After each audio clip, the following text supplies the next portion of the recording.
بەڵێ بینەرانی عزیز سلااوتان لێبێ من یادگار فایقم ئەم شەو من بە شێوەیەکی ڕاستەوخۆ لەگەڵتان ئەبم لە سلێمانیەوە میوانەکەشم لە هەولێرەوە بۆ باسی ڕۆژدیارە میوانی ئەم شەوم کاک شاخەوان عەبدوڵڵایە جێگری سەرۆکی فراکسیۆنی پارتی دیموکراتی کوردستان لە پەرلەمانی عێراق وەکو ئێوە شاگەدارن ئەمڕۆ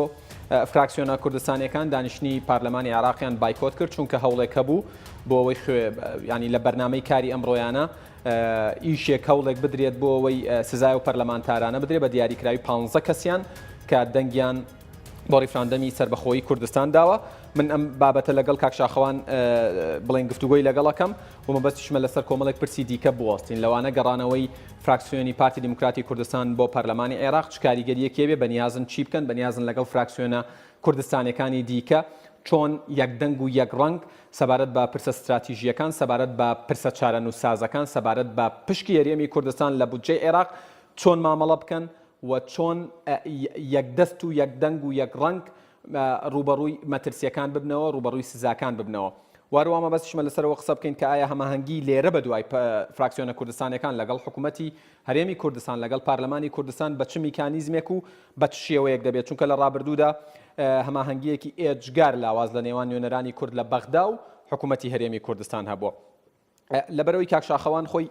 کەرکووکیە ئەمەوێ بزانم دۆخی کەرکووک چۆنە دۆخی خورماتوو چۆنە ئایا کارکراوە بۆی دۆخەکە ئاسایی بێتەوە یان دوای تێپەڕینی یەک مانگ ینی ئێوە ئاگادارن ئەمڕۆ یەک مانگی تەواو بەسەر کارەساتی 16 ئۆکتۆبەر تێئەپەڕێ چی کراوە ئایا دۆخی مرۆیی دۆخی سیاسی دۆخی ئیداری کەرکووک و ناوچە کوردستانەکانی دەرەوە ئیداری هەرێم لە ئێستادا چۆنە ئەوە بەستیشمە قسە لەسەر ڕێژە و یاخود پشکی کورد لە بودجەی 2010 عێراق بکەین من زیاتر ناڵێم کاک شاخەوان عەبدوڵڵا جێگری سەرۆکی فراکسیۆنی پارتی دیموکراتی کوردستان لە پەرلەمانی عێراق سڵاوتان لێبێت ئەمەوێ بەو پرسیارە دەست پێ بکەم گەڕانەوەی فراکسیۆنی پارتی دیموکراتی کوردستان لە ئێستادا بۆ پەرلەمانی عێراق بۆ بەڵێ زۆر سپاس بۆ جەنابتانەوە بۆ بینەرانی کورسان 24 دیارە سەرەتا دەمەوێت بەهۆی تێپەڕبوونی مانگێک بەسەر کارەساتی 16 ئۆکتۆبەر سەری ڕێز و نوازش بۆ شەهیدانی ئەو ڕۆژە و ڕوڕۆشی شەرمەزاری بۆ خۆفرۆشان و خاکفرۆشان دیارە ئەوەی لێرەوە ڕێز و حرمەت بۆ ئەو خەڵکە قارەمانەی کەرکووکە لە دەروی ماڵ و حاڵی خۆیان و لە دووس خورمات و کەرکووک ناوچەکانی تر لە دەروی ماڵ و حاڵی خۆیان لە پێنا ئەوی لە بەزەلیلی دانەنشن توانیوانە لە گوزەرانێکی زۆر قورسدا بژێن و ڕێز و خۆشەویستیشمان بۆ ئەو خەڵکی کە ئێستا لە ناو شارن و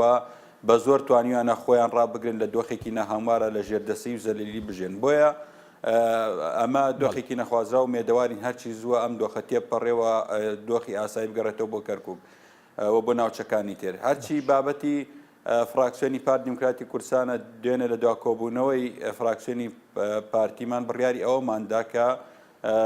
کۆتایی بە بایکۆتەکان بهێنین دوای ئەوەی کە مبادرەی سەرۆکی پەرلەمان و جێگری سەرۆکی پەرلەمانی عێراق گەیشتە دەست فراکسیۆنمان و پێشتری چەند داواکاریەک لەلایەن کوتلەی وەتانی و زۆر لە فراکسیۆنەکانی عێراقی گەیشتۆتە دەستمان ئیستیجابە بۆ ئەو بابەتە بڕیارماندا بگەڕێینەوە و لەبەرەوەی لەم قۆناغا کە کۆمەڵێ پرسی گرنگ هەیە یەک لەوانە ئاساییکردنەوەی دۆخی ناوچە کێشە لەسەرەکان و بەتاوانکردنی ئەو تاوانانەی کە لە سنووری دووس خورمات و ناوچەکانی تر ئەنجام دراون ئەمانە هەموو پێویست بەوە کاکە دیسان حەزورێکی تری ئێمە بە جۆرێکی تر لەوەی کە لە پێش 16 مانگ بگەڕێنەوە بەغدا و بتوانین کار لەسەر کۆمەڵێ پرسی گرنگ و هەستیار بکەین بابەتی موازنەیە هاوکاری برایانی تر لە فراکسیۆنەکانی تر بین لەو بابەتە چکە جەنابتان ئەزانن فراکسیۆنی پارتی دیموکراتی کوردستان گەورەترین فراکسیۆنی کوردستانیەوەیکی کە لە فراکسیۆنە گەورەکانی پەرلەمانی عێراق بە 28 ئەندامی پەرلەمان و نەبوونی ئەو لە بەغدا ڕەنگە پێگەی ئەوانی تریش لاوازکە بۆ دیفاعکردن لە بابەتی موازنە بۆ کۆمەڵێ پرسی تر لەم منتەڵەقەوە بڕیارماندا کە بگەڕێنەوە بەغدا و لێ دەست بە شەڕی یاسایی و دەستوری بکەین لە پێناو ئستحقاقاتی خەڵکی کوردستان لە پێناو بابەتی پێشمەرگە و لە پێناوەک باسم کرد ئەو دۆخەی کەرکووک ئاسایی بکرێتەوە بتوانین هێزی پێشمەرگە و دەستگای ئاسایش بگەڕێتەوە ناوچە پێداگیری لەسەرەوە بکەین و بە تاوانکردنی ئەو تاوانانەی کە لایەن حەشی شعبی و مؤسساتی تری عێراقی لە دژی خەڵکی دووس خورمات و خانەقین و کەرکووک سەری هەڵداوە بەداخەوە من پێم وایە تا ئێستا نەتوانراوە وەکو پێویست ئەو بابەتە حەجمی خۆی پێ بدرێ و دەبوو زیاتر ئێمە لە بەغدا کارمان لەسەر ئەوە بکردایە کە لیژنەیەکی پەرلەمانی نیابی بێتە دووس خورمات و ئەو تاوانانەوەکو خۆی بناسرێنێ و کۆنگرەیەکی ڕۆژنامەوانسی لە ناو ئەند و لە چەقی دووس خورمات و لەو شوێنانەی کە تاوانی ئەنجام تیادراوە کۆنگرەیەکی ڕۆژنامەوانی بکرێت بۆیە هەموو ئەم پرسانەوەمان لێ دەکات بچینەوە بەغدا هاوکاری هەواڵانی ترمان لە فراکسیۆنەکان بۆ یەک دەنگ و یەک هەڵوێست لەسەر و پرسانە قسە بکەین. باشە کاک شاخەوان بەنسبەت هاوڕێیان من گوێم لە پرسیارەکانی خۆمە بێتەوە لە گوێی خۆم تەواو تەرکیزی بردوم ئەگەر چارەسەر بکرێت سوپاستانەکەم. کاک شاخەوان بەنسبەت گەڕانەوەی ئێوە بۆ پەرلەمانی عێراق پەرلەمانی عێراق هەمان پەرلەمانەکەی جارانە ئەوەی کە ئێوە چەندین جار ئاماژەتان بەوە داوە کە پەرلەمانێکی تا ڕادەیەک مەزهەبیە پەرلەمانێکە بە بەرنامە کارەکەن بۆ بچووکردنەوەی کورد بۆ لەناوبردنی مافەکانی کورد بۆ بە یاسا تەشریعدان و شەرعیەتدان بە ئەو شتانی کە دژ بە کووردە. پێتان وایە لەم پەرلەمانە بتوانن بە دیاریکراوی فراکسیۆنی پارتی دیموکراتی کوردستان ئەوەی ئەتانەوێت کاری بۆ بکەن جێبەجێ بکەن؟ ئەنی بەداخەوە ئێمە لە خولیسەی پەرلەمان لە زۆر لە حاڵەتە ئەومان بەدی کردووە کە پەرلەمان هێندەی پەرلەمانێکی تائیفیە بۆ بەجێگەیاندنی ئیستحقاقاتی شیعە و پەرلەمانتارێکی قەومیە لە دژی خەڵکی کوردستان و مافەکانی هەندە هەستمان نەکردووە کە ئەمە پەرلەمانێکە بۆ هەموو خەڵکی عێراقەوە هەموو پێکاتەکان بەڵام ئەگەر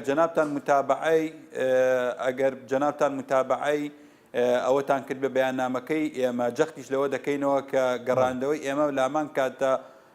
پێداگیریکردنمانە لەسەرەوەی کە دەبێت پەرلەمان دیسان بارکی خۆی هەڵبسێتەوە دەبێت ڕەچاوی بابەتی شەراکەت و تەوافق بکرێتەوە لە بابەتی لە حاڵەتی داڕشتنەوە یاخود دەرکردنی یاساکان لە پەرلەمانی عێراق چیتر درێژە بە سیاسەتی پەراوێزکردن و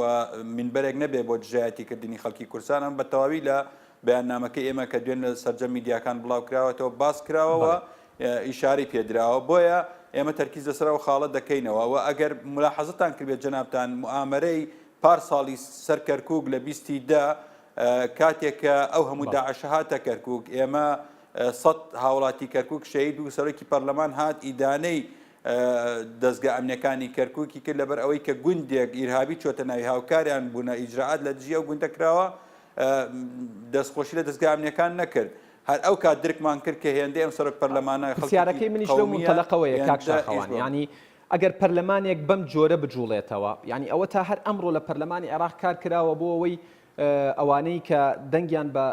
ڕێفرەندەمی سربەخۆییدا و بە ئاشکرا تەعبیریان لە دڵخۆشی و پشگیری خۆیان بۆ سربەخۆیی کردووە سزا بدرێن ئەم پەرلەمانە ئەتوانێن نوێنەرایەتی تەواوی پێکاتەکانی عێراق بکە وەگەڕانەوەی ئێوە بۆ بوونی هەموو فراکسیۆنە کوردستانەکانیش هیچ لە مەسەلەکە ئەگۆڕێ بۆی سەریح بین لەگەڵ بینەر و گەلی خۆمان. طبعا کاگیادگار ئەوەی کە ئێمە کردومان لە ماوەی ڕابردووە کۆمەڵێک بابەت هەیە توانیمانە بیچەسپێنین و کۆمەڵێکیش هەیە توانیمانە دەنگمان وا بکات خەڵکێکی تر بێنە سەر خەت لەگەڵمانە بێ لە بابەتی پرسەنەتەوەیەکان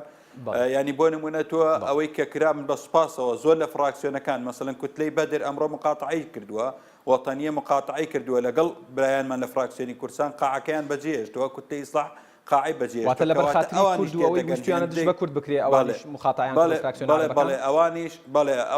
بەڵێ ئەوانیش باسییان لەوە کردووە کوتلەی بەشێک لە تەحالفی وەتەنی کە کوتلەی ئیسلاح و کوتلەی بەدرەوە هەندێک لە کوتلەکانی تر سەدریش پێیان وا بۆ کە ئەمە استهدافێکی سیاسی شخصیە هێندەی کە ئەمە لەبەر بابەتی ڕیفراندۆم بێەوە دەوڵەتی یاسا سەرکردایەتی ئەم پرۆسەیە دەکا لەو منتەڵەقەوە ئەوانیش قاعیان جێش وە گوتویان ئەگەر بابەتی دەنگدان بێ ئێمە لە مەجموعی 65 ئەندام پەرلەمان 2 تا 3 ئەندام پەرلەمان دەگینە نەداوە تەنانەت ئەندامانی فراکسیۆنی گۆڕانی یەکێک دوانیان نەبیێوانی ترەمووی دەنگی داوە بە بەڵێو بەسەر بەخۆی کەواتە تۆ جیاکردنەوەی کۆمەڵێ پەرلەمانتار و سەرۆکی فراکسیۆنی پارتی وێکێتی وەگرت و ئێستێدافێکی سیاسیە بۆی عملی سیاسی لە عێراقا تێک بچێوان پێیان وایە کە ئەگەر بە لێسەنەوەی متمانە ئیجراعات دەگەڵ ئەم کەسانەی ناوەم فراکسیۆنانە حتمما ئەم فراکسیۆنانە بڕیاری سەح بدەن لە بەغدا و دیسان کێشە بۆ حکوومەتی نوێی عێراق دروستە بێ هێندەی بابەتەکە ڕەبتی بە ئێمەوە بێنیۆک باسم کرد کەواتە لەم پرسە تەنها کورد بە ئامانج نەکراوە بەڵکو عەبادی و هەندێک کوتلەی عەرەبی دیکەش بە ئامانج کراون ینی بە تاکید بابەتەکە ڕاستە ناوەکان کووردە بەڵام ئەوان پێیان وایە دەزانن کە بۆ نمونە سبەی ئەگەر بڕیار لەسەر ئەندامانی پارتی سەرۆک و جێگرەکەی و ئەندامانی تری بدرێ لەگەڵ سەرۆکی فراکسیۆنی یەکێتی ئیجراعات بکرێ و لەگەڵ سەرۆکی فراکسیۆنی یەکگرتو بێگومان ئەم فراکسیۆنانە بەغدا بەجێ دێڵن و دیسان عملی سیاسی لە بینی هەرێم و بەغدا معقدترە بێ و ئەمەش لە بەرژەوەندی عەبادی نابێ بۆیە ئیستێدافێکی زیاتر سیاسیەوەکەوەی کە شخصی بێ و لە ناو ئەوەشە تۆ گەر متابعەت کرد بێ زیاد لە دە ئەندام پەرلەمانی فراکسیۆنی پارتی دیموکراتی کوردستان و لە ناو فراکسیۆنی پارتیش هەڵبژێردراون بە سەرۆک و جێگر و نازانم کێ و کۆمەڵێک لە ئەندام پەرلەمانتارەکانی پارتی ئیستێداف بکەن بۆ ئەوەی کە زیاتر تاثیر بکەن لەسەر انتخاباتی داهاتووە نەتوان ڕۆڵ بگێڕن لەسەر کاک شاخەوان ئەو 15 پەرلەمانتارە لە ئێستادا ئەتوانن بگەڕێنەوە هۆڵی پەرلەمانی عێراق؟ بەڵێ دەگەڕێنەوە چکە ئەوان ینی بۆ نمونە من ئەندام پەرلەمانێکم 20,000 دەنگم هێناوە، ئەندام پەرلەمانێکم 15,000 دەنگم هێناوە، ئەندام پەرلەمانمانەیە 50,000 دەنگی هێناوە. تۆ چۆن نەتوانی ئەندام پەرلەمانێکی تری هاوتای خۆی بێت ئەو مافەی لێ بسێنێتەوە مع العلم حەصر کراوە بابەتی لێسەندنەوەی متمانە لە پەرلەمانتار دوو خاڵە یا تەجاوزی نسبەی غیاباتە یا ئەنجامدانی تاوانێکە کە کرابێ و محکەمە داوای لێکردێت نە لە محکەمە داوایەک لە دژی ئێمە تۆمار کراوە نا تەجاوزی غیاباتیشمان کراوەتە تۆ پارێزبەندی بە چه حەقێک هەڵدەگری بە چه حەقێک پەرلەمانتارێک 2000 دەنگی هێناوە بێت داوای پارێزبەندی لەسەر ئەندام پەرلەمانێک کە 50,000 دەنگی هێناوە 2000 پەرلەمانتاری نوێنەری خەڵکە و دەبێت تاوانێکی جینایی ئەنجام دابێت لە محکەمەیەک داوا کرابێت کەمە تاوانی ئەنجام داوە و ڕەفی حەسانی لەسەر کرابێ ئەمانە هەمووی نەکراوە بۆیە مافی هەموو ئەندام پەرلەمانانە تا ئێستا پارێزا و ئەندام پەرلەمان نەتوان بچنە ناو پەرلەمان و مزاولەی ئیشی خۆیان لە دانیشتەکانی داهاتوو یعنی لەو 15 کەسە ناوی جەنابی شتان هاتووە ئێوە لە دانیشتەکانی داهاتوو بەنیازن حزورتان هەبێت؟ بەڵێ بە تاکید هەموو فراکسیۆنی پارتی دەگەڕێتەوە ئیلا ئەگەر ئەوەی کە بابەتێک هەبێ یاخود عزرێکی هەبێ یاخود مەسەلەیەکی ترێ بێگەنە هەموو بەشدار دەبن. بەڵێ کاک شاخەوان بەنسبەت قسە لەسەر ئەوە هەیە و ڕەنگە جەنابیشت کۆک بیت لەگەڵ ئەو ڕایی کە پێی وایە تا فراکسیۆنە کوردستانیەکان یەک دەنگ و ڕنگ و یەک هەڵوێست بن سەبارەت بە پرسە نیشتیمانیەکان ئەوانەی تایبەتە بە هەرێمی کوردستان و هاوڵاتیانی هەڵوێست و مووقفیان بەرامبەر بە حکوومەتی عێراق بەهێزتر ئەبێت لە ئێستادا ئێوە وەکو فراکسیۆنی پارتی دیموکراتی کوردستان کە جەنابتان جێگری سەرۆکی فراکسیۆنەکەن چۆن بیرتان لەم پرسە کردوتەوە کە لەگەڵ فراکسیۆنەکانی دیکە ئەو حساسیەتەی ئەوەی ئەوترێت ئەو تەشەنوجەی لە نێوانتان هەبووە کۆتایی پێبێن و بە یەک دەست لێرە بەدوا لەگەڵ حکوومەتی عێراق و پەرلەمانی عێراق و کوتلەکانی ناو پەرلەمانی عێراق مامەڵە بکەن. ئەنی کا گیادگار مێژوو ئەومان بووە سەرمێنێک هەر کات کوردێک دەنگ و یەکەڵوێست بێت دەستکەوت و مەکاسبەکانمان زیاتر بووە و هەر کاتیش کە ئێمە اختیلافان هەبووە و جیاوازی لە بۆچوونەکانمان هەبووە لایەنی بەرامبەر توانێتی سوودی لێوەربگرێ و زۆر جار لە بەرژەوەندەکانمان درراوە هەر ئەوەی کە لە 16 ئۆکتۆبەر ڕوویدا ئەگەر کوردێک دەنگ و یەکەڵوێست وایە چۆن حکوومەتی عێراق حەجی شەعبی ئەگەیشتە پردێ ئەگەیشتە خانەقین ئەگەیشتە شارەکانی تر کەواتە لە بەغدا ئێمە خۆشبەختانە زۆر جار لەسەر پرسەنەتەوەیەکان یەکدەنگ بووینەوە ئێمە وەکو پارتی دیموکراتی کوردستان هەمیشە ئەوێ ئەنی یەکدەنگەکە بووینە زۆر جار تەسحیمان بە هەندێک شت داوە لە پێناوەی ئێستادا هیچ ڕێگریەکەیە بۆ یەکدەنگیتان لە بەغدا؟ یعنی ئومێدەوارم نەبێت ئێمە وەکو پارتی دیموکراتی کوردستان هەمیشە پێداگیریمان لەسەر پرسەنەتەوەیەکان کردەوە و ئێمە پێش ئەوەی کە بینەوە کاتێکە جێگری سەرۆکی پەرلەمان لە فراکسیۆنی گۆڕانە داوای لێکردین مقاتعی جەلەسات بکەین لەسەر پرسێک ئێمە مقاتعەمان کرد بەڵام بەداخەوە ئەوان کاتێکە ئەندامەکەی پارتی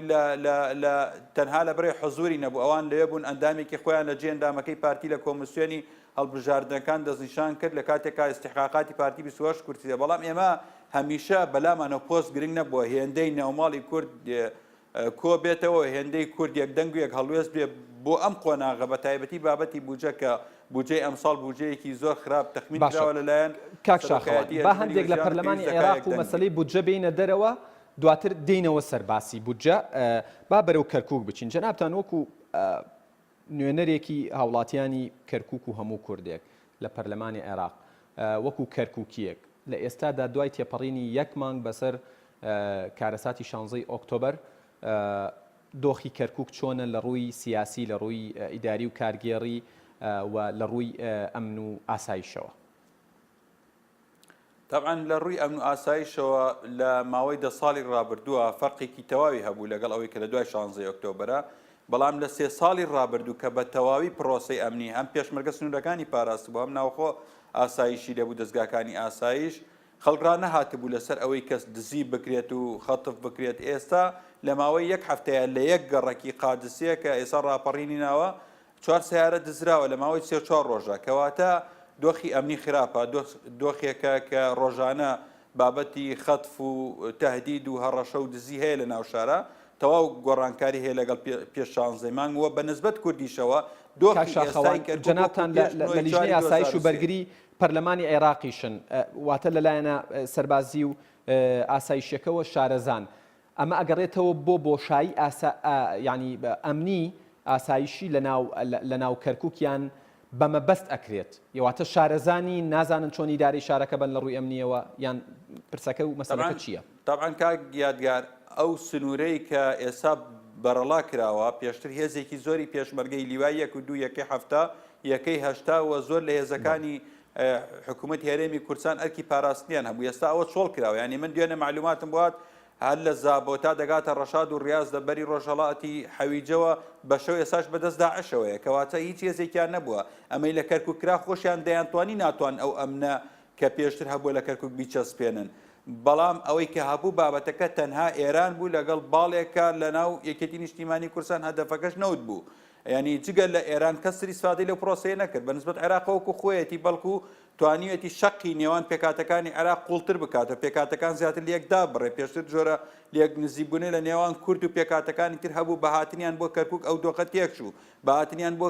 کەرکووک پێشتر ئاواری لە خۆی دەگرێ ساپۆی 180,000 ئاوارەی هەیە، کەواتە عێراق قازانجی نەکرد. ئەوەی کە قازانجی کرد ئێستا نەو دەڕوا بۆ ئێران ناچێتە داهاتی حکوومەتی عێراقیەوە حەسەیەکی کەمیش بەو خەڵکا درێت کە بەشدار بوون لە پرۆسەی فرۆشتنی کەرکووک. کەواتە ئەم بابەتە کەرکووکیەکان زەرمەندی یەکەم بوون، عێراق زەرمەندی دووەم بۆ حکوومەتی هەرێم زەرمەندی سەرەکی بوو. ئەوەی کە هەیە تەنها قازانجی کرد لەوسەر کۆمەڵی خەڵکی بەحسی ئەوانەی هیچ کار بۆ کراوە کە کەرکووکیەکان و بڵێن ئەوانەی لە خورماتون و ئاوارە بوون بگەڕێنەوە سەر ماڵ و حاڵی خۆیان هیچ هەنگاوێک نراوە لەو ئاگاداربی ئەوە کاک یادگاریەکەم هەنگاوی ئەوەی کە بتوانین ئەوان بگەڕێنینەوە. ئێستا خەڵک دەچێتەوە لەسەر مەسوولیاتی خۆی دەچێتەوە، بەڵام تۆ بتێ زەمانەتی ژیانی ئەوان بکەی ژیانێکی ئاسایی بژێنەوە بە کەرامەتەوە بژێن دەبێ هەوڵی ئەوە بدەیت. ئێمە لیوای 1 و 2 لەلایەن ئەمریکەکانەوە تەجیز کراوە و تەجیز کراوە بۆ پاراستنی کەرکووک، کەواتە لیوای 1 و 2 پێشمەرگەی مشتەرەک ئەساسەن خەڵکی کەرکووکن و لەلایەن ئەمریکاوە تەجیز کراوە بۆ پاراستنی کەرکووک. هەرچی هەوڵە دەبێ بدەین ئەو دوو لیوای بگەڕێتەوە بۆ شوێنی خۆی وە لە خانەقی باش ئەوەی بڕیار لیوای سەرۆک کۆمار یاخود لیوای سەرۆک مام جەلال بچێتە خورمات و بچێتە کەرکووک ئەمە بەکوێ گەشت؟ من پێم وایە سەرکەوتوو نابێت، چکە یەک ئێرتیباتاتی ئەوان تەوجیهاتی ئەوان لەلایەن سەرۆکایەتی کۆمارەوە ئەو هێزەی سەرۆکایەتی کۆمار ڕەبتێکی ڕاستەوخۆی لەگەڵ وەزارەتی بەرگری عێراقا. ئەمە 1-2 ڕەنگە بە حکمی ئەوەی کە ئەوان ئێرتیباتاتیان لەگەڵ بەغدایە نەتوانن زیاتر پێداگیری لەسەر مافی نەتەوەی خەڵکیەوە بکەن، بەڵام هەرچی پێشمەرگەیە ئەتوانێت بە حکمی ئەوەی کە بەشێکە لە مەنزومەی دیفاعی عێراقی و بەشێکە لە حرەسی ئەقلیم بتوانێت هەم هاوڵاتیانی خۆی لەوێ بپارێزێ و هەم بەشێک بێ لە پاراستنی ئەمنیەتی ئەو شارە. و ئەوان هێشتا نەگەیشتن ئێستا تورکمانەکان ڕەتیەوە دەکەن کە بێنەوە. ئەوەی ڕۆژانە لە تۆڕە کۆمەڵایەتیەکان ئەبیندێت پرسیاری ئەوە ئەکرێت سەرۆک کۆمار بەڕێز دکتۆر فواد مەعسووم لە ئێستادا ئەتوانێت چی بکات سەبارەت بە دۆخی کەرکووک و خورمات و وەنەی کردووە؟ یعنی پرسیارەکەی من ڕوونە ئەتوانێت چی بکات و نەی کردووە نەکەوەی کە ناتوانێت بیکات. طبعا سەرۆکایەتی کۆمار دەیتوانی فشارێکی گەورە لەسەر عەبادی دروست بکات لەسەر سەرۆکی پەرلەمان دروستکە بەوەی کە دەبێت لیژنەیەکی تحقیقی و تەقەسی بنێرن. کاگیادگەر تا ئێستا لیژنە نەچۆتە دووس خورمات و ئەمڕۆ 1 مانگە دووس خورمات و سوتێنراوە تاڵان کراوە خەڵکی کوژراوە ئەساساً لیژنەیەک نەچووە. پێشتر لە ئامرلی کە ئامرلی نەکەوتە وردە بەڵگەکانیش لەناوە دەسەڵاتی بەڵگەکانمان هەموو لەلایە لەناو ناچن لە بەرێمە دیکۆمێتمان کرەوە کار لەسەرەوەکەینەوە کەیسە بینە دادگا و ئینشەڵا لە هەفتەی داهاتوو لە ڕووی قەزاییەوە چوارچێوەیەکی بۆکەینەوە داوایەک تەسجیلەکەین هەر لەو کەسێک کە فەرمانی داوە بەوەی کە حرەکەی قەتەعات بۆیە بکرێەوە قەتەعاتانی لەناو دووس خورمات بوون لە شارەکانی تاوانیان ئەنجام داوە هەموو تەحملی ئەو مەسئولیەتە دەبێ بکەن ئەگەر دادگایەکی عادل لە وڵاتە بێ چکە من کە ئەو بەڵگانم کۆ کردوێتەوە نووسیمە ماڵی فڵان کەسە ئەمە دوکانی فڵان کەسە لە دووس خورمات و ئەمە مەطعەمی فڵان کەسە ئەمە لە کەرکووک فڵانە کەسە کە تیرۆر کراوە ئەم حاڵەتانی کە کراوە یاخود سوتاندن و تاڵانکردنی بارگا حزبەکان کە ئەو حزبانی بارگایان سوتێنراوە تاڵان کراوە مۆڵەتی کۆمسیۆنی بەغدایان هەیە و مۆڵەتەکانیان تازە کراوەتەوە دەیان میدیای کوردی لە کەرکووک و لە داقوق و لە خانەقین و دووسخورمات و سوتێنرا و تاڵان کراوە لە کاتێکە کە کامیرەیەک دەشکێت لە جێگایەک سەرۆگۆزیران دێتە سەرخەت بەڵام ئەم هەموو میدیا و تەلەڤیزیۆنە داخراوە و کامیراکانیان تاڵان کراوە بیناکانیان سوتێنراوە هیچی استیجابەیەک نەکراوە بەداخەوە لیژنەی سەقافەی پەرلەمانیش کە ئێمە سێ ئەندام پەرلەمانی کوردمانی تێدایە تا ئێستا بەیاننامەیەکی توندیان لەسەر ئەو بابەتە دەرنەکردووە لەسەر تیرۆرکردنی پەیامنێرانی کورد لەسەر ڕۆژنامەنووسانی کورد لەسەر تهدیدکردنیان لەسەر بارەگا سوتاندنی تەلەڤیزیۆن ئەمەش پێویستە بە پرسە حزبایەتیەکەوە لەوە هەر حزبایەتی کراوە کاک شاخەوان یعنی ئەزانی کاک یادگار لەم پرسانە نابێ حزبایەتی بکرێت تۆ کوردی ئەندامی پەرلەمانی سەرۆکی فراکسیۆن کراوە ینی کاتێک کە پێشێرکاری گەیاندن بەبێ جیاوازی کراوە ڕۆژنامەنووس تێرۆر کراوە ینی لەمەشا حزبایەتیان کردووە و گویان پێ نەداوە ینی بە تاکی دەبێت بە خەڵکی کوردستان وڵیا بڵێ من ترساوم نەمتوانی ئەو شتە بکەم یا دەبێ بڵێ لەبەر ئەوەی کە تەلەڤیزیۆنی من نەسووتاراوە یا بارەگای من نەسووتێنراوە لەبەر ئەوەی نەم کردووە کەواتە ئەم بابەتانە دەبێ ئەندام پەرلەمانی کورد باش دوا پرسیارم سەبارەت بە کەرکووک بۆی بینەوە سەر پرسی بودجە و موچە چونکە پرسێکی گرنگە بەلای بینەری کوردەوە یەکێتی نیشتیمانی کوردستان سەبارەت بە پۆستی پارێزگاری کەرکووک گلەیی و نیگەرانە لە پارتی وێگرتوو کە ئەوان وەکو پێویست ناتونەتە پێشەوە بۆەوە یەکێتی ئەم پۆستە وەربگرێت هێندەی تۆ ئاگادار بیت ڕای فەرمی پارتی دیموکراتی کوردستان لەم ڕۆوە چییە و پارتی بۆچی پاڵپشتی یەکێتی ناکا بۆی پۆستی پارێزگار بۆ کوردێک بێت هەنی بابەتەکە ئەساسەن بەڵێن نەدراوە تا ئەو پۆستە بۆ یەکێتی بگەڕێتەوە ئێمە مەبدەئیەن وەکو پارتی دیموکراتی کوردستان پێمان وایە ئیستیحقاقی کووردە ئەو پۆستە پۆستی کووردە و ئەوەی کە هەیە ئێستا وەسعێکی نەخوازراوە خەڵکێکی حەویجە کە تا دوێنێ دژمنی خەڵکی کوردستان بۆ ئێستا مەحافظ بێ ئەمە بابەتێکی نەخوازراوە مەبدە ئەوەیە کە دەبێت پارێزگار لەو شارە بۆ کورد بێ و ئیستیحقاقی ئینتخابی ئێمە 2014 ئێمە 8 ئەندام پەرلەمانمان هەیە پارتی لەم ڕۆوە هیچ چاریکاریەکی کردووە بۆ ئەو پرسە ئێمە پێمان وایە ئەو دۆخە چوونەوە بەم شێوە بۆ کەرکووک ئاعترافکردنێکە بۆ حاڵەتەی کە لە 16 مانگ ڕووی داوە ئێمە پێمان وایە ئەگەر بیشگەڕێنەوە ئەگەر زەمینەش لەبار بێ دەبێت سەرەتا تۆ تامینی حیاتی ئەندامانی ئەنجومەن بکەیت لە دۆخێکا بگەڕێنە کە بڕیاریان بەدەست بێ و بتوانن بڕیار بدەن نەک ئەوەی کە بڕیارن بەسەرا بسەپێنرێ کێ دەڵێن دامانی ئەنجومەن چوونەوە و زەختیانێت دەکەێت بڕیارێک بدەن کە بەدڵی خەڵکی کوردستان نەبێ ئەو کاتە چۆن وەڵامی خەڵکی کوردستان دەن کەواتە و ئەگەر ئەمە دووبارە دەکەم ئەگەر ئەندامانی ئەنجومەنیش بگەڕێنەوە و ئەگەر